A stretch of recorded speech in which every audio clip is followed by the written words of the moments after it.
Deforestasi hutan. Deforestasi diartikan sebagai penebangan hutan. Deforestasi terjadi ketika di area lahan hutan diganti dengan bentuk lahan baru. Istilah lain dalam deforestasi adalah penggundulan hutan yang mengistilahkan lain dari fungsi lahan menjadi fungsi lain, seperti pertanian, pemukiman, dan peternakan. Dengan luas hutan sekitar 109 juta hektar, Indonesia adalah pemilik hutan hujan tropis terluas ketiga di dunia setelah Brasil dan Kongo. Tahukah kamu apa saja sih yang menjadi kekayaan hutan di Indonesia? 38.000 jenis tanaman, 515 jenis mamalia, 511 jenis reptilia, 1.531 jenis burung. Lantas, masih adakah sisa hutan di Indonesia?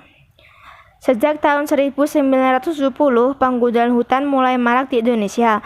Pada tahun 1997 sampai 2000, laju kehilangan dan kerusakan hutan di Indonesia mencapai 2,8 juta hektar per tahun. Pada tahun 2009 sampai 2013, ekspansi perkebunan kelapa sawit telah menyumbang mendeforestasi lebih dari 500.000 hektar. Apa yang kalian ketahui tentang deforestasi itu? Dalam perspektif ilmu kehutanan, deforestasi dimaknai sebagai situasi hilangnya tutupan hutan beserta atribut-atributnya yang berimplikasi pada hilangnya struktur hutan dan fungsi hutan itu sendiri. Deforestasi adalah perubahan secara permanen dari areal hutan menjadi tidak berhutan yang diakibatkan oleh kegiatan manusia. Faktor utama penyebab deforestasi hutan, yaitu yang pertama ada konversi pertanian, yang kedua ada illegal logging, yang ketiga ada kebakaran hutan, dan yang terakhir ada penggunaan kayu bakar. Terdapat 4 dampak dari deforestasi hutan, yaitu yang pertama ada hilangnya keanekaragaman hayati, yang kedua ada abrasi, yang ketiga ada siklus air, dan yang terakhir ada erosi. Kerusakan hutan di Indonesia terutama disebabkan oleh penebangan liar, kebakaran hutan dan lahan, kegiatan penambangan, peralihan fungsi hutan menjadi perkebunan skala besar dan hutan tanaman industri, dan penebangan yang tidak lestari. Menurut Bank Dunia, Indonesia telah melepaskan 300 ton emisi karbon untuk setiap 1 hektar lahan hutan yang dibuka menjadi perkebunan. Dampak penebangan hutan secara liar.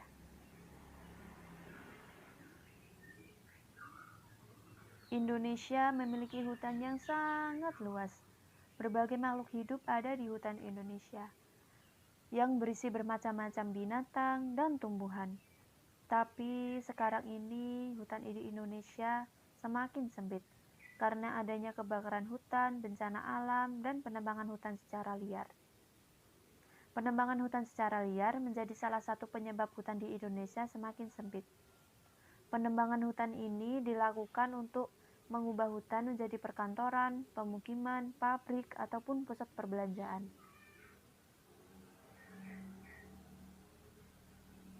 Penebangan hutan secara liar dan terus-menerus dapat menyebabkan kerusakan lingkungan. Di antaranya hilangnya kesuburan tanah, turunnya sumber daya air,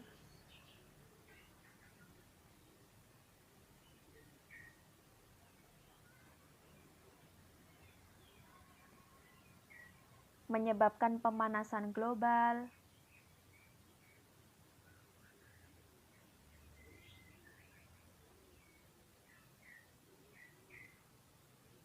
hilangnya habitat hewan dan tumbuhan di dalam hutan,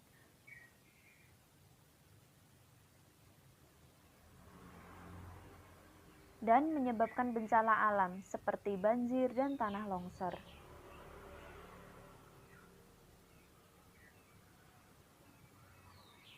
Deforestasi hutan dapat dilakukan dengan 3 hal. Yang pertama adalah sistem tebang pilih. Sistem tebang pilih adalah sistem di mana penebangan pohon dilakukan dengan cara menebang pohon yang usianya sudah tua ataupun sudah matang, sehingga tidak mengganggu ekosistem alam. Yang kedua adalah reboisasi atau penghijauan. Adalah sebuah tindakan penanaman kembali pohon yang sudah ditebang dengan bibit baru maupun penanaman bibit-bibit baru di lahan-lahan yang sudah tidak ditumbuhi pohon. Dan yang terakhir adalah pengawasan hutan guna mencegah penebangan hutan secara liar dan pembakaran hutan secara ilegal. Berikut ini beberapa cara yang harus kita lakukan agar kelestarian hutan kita dapat terjaga.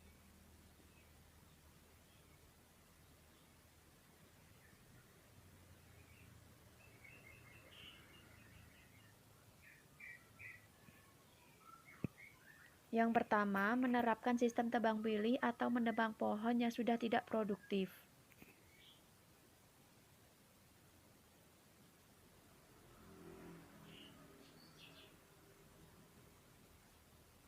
Kedua, melakukan reboisasi untuk menggantikan satu pohon yang ditebang dengan menanam kembali satu pohon.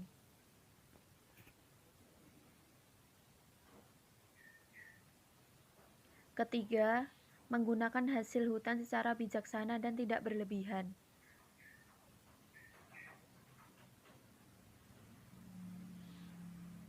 Serta yang keempat, tidak menebang pohon secara sembarangan dan Kemudian sewenang-wenang. kaitan deforestasi hutan dengan pendidikan pada dasarnya mencakup 4 sasaran.